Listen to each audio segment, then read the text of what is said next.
guys.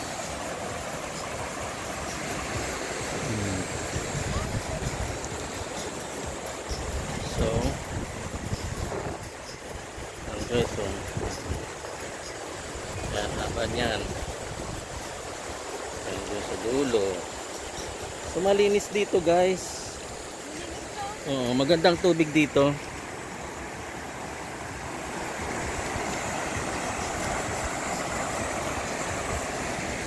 Yan.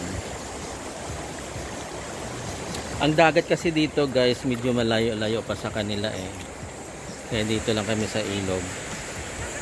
Mga 10 kilometers pa yata ang dagat nila dito. So dahil malapit lang ito sa kanila, dito kayo maliligo sa irrigation.